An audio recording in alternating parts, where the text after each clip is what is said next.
unpacking the inside of the culture chest. This little fairy pin symbolizes the Irish ancestry that I have on both sides of my family.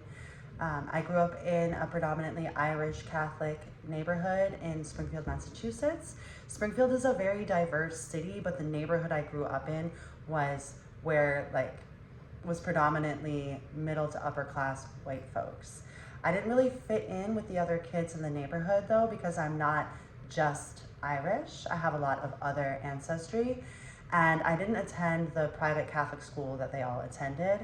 Although my parents were raised Catholic, they were both basically traumatized by like the abuse that they experienced in Catholic school, and so they chose to send me to public school. I really connected to the mythology and magic and nature and mischief of the stories about fairies though, and I feel like this belief in nature spirits and how the universe guides us through signs and synchronicities to find our path, our purpose, and our gifts is something that is thread throughout my entire life. This is the patch that was on my hoodie when I came to New Orleans, riding freight trains and hitchhiking. It also symbolizes the punk community that I am a part of here, which I would say is one of my greatest assets and resources.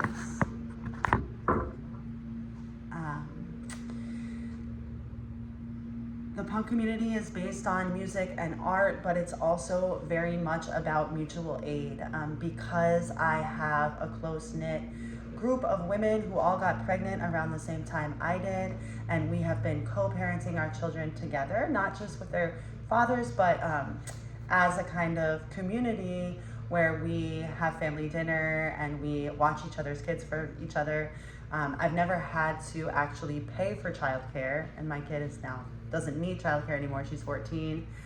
This community also organizes feeding the homeless, but also benefits for community members when they are sick or get in an accident, or even when there is a death.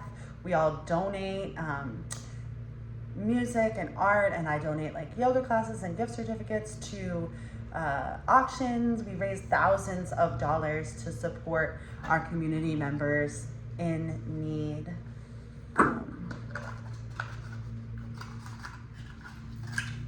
This is a handmade throw from one of the parades that my community and friends create and participate in.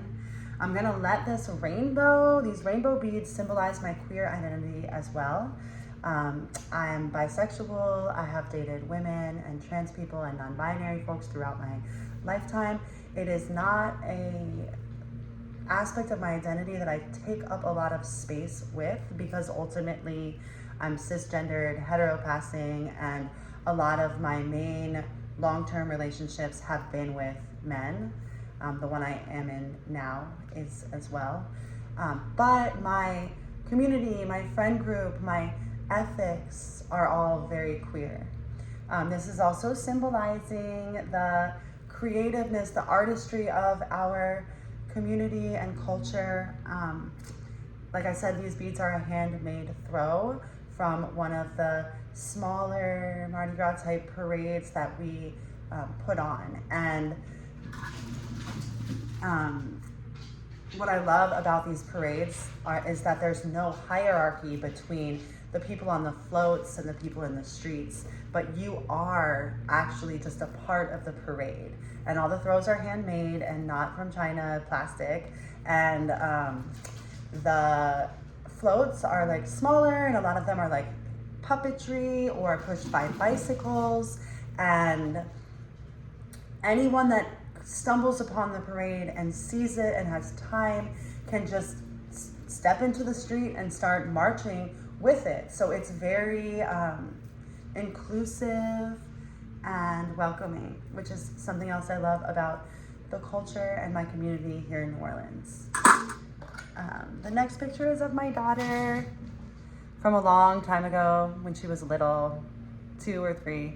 So like I said, I came to New Orleans traveling homeless. I wasn't necessarily planning on staying here, but I got swept up in the magic and the music and the art, and I fell in love with the community that I'm a part of. And after like 2 years, I found out I was pregnant. The pregnancy was not planned. It was a little bit stressful at first because I had just been like partying and bartending, but I chose to see it as an opportunity to step up and like realize my potential and become a better person and like grow and learn and change,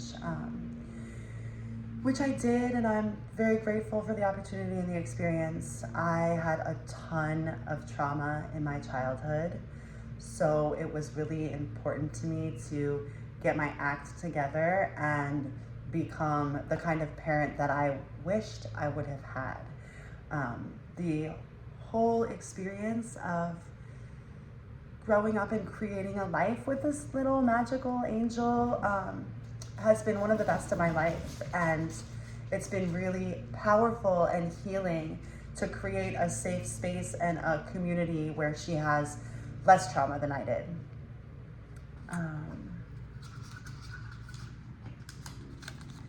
The next thing in my box is a Yoga Sutra. So I got into yoga after Vivian was born because I realized I had, well, first I wanted to get into shape. Then I realized it was really good for my mental health, and that I had very few like healthy coping mechanisms to deal with the stress of being a new parent. Yoga gave me all of these tools, not just for my physical body, but for my mind, to regulate my nervous system. So this sutra is from the Yoga Sutras, which basically lays out a pathway for how a person liberates themselves from suffering in this lifetime and becomes an enlightened being, which is actually the purpose of yoga, which you may not notice from Instagram. But I wanted to choose something from the Yoga Sutras because it speaks to the social work code of ethics. This is a practice of liberation, and it is a practice of liberation that is accessible for all beings. And as a practitioner, you are obligated to do your best to cause as little harm as you can in the world, and to uplift and support others on their journey towards liberation. So this particular Yoga Sutra, Ahimsa Satya Asteya Brahmacharya Aparigraha Yama, means yama consists of non-harming, truthfulness, non-stealing, continence, and non-greed.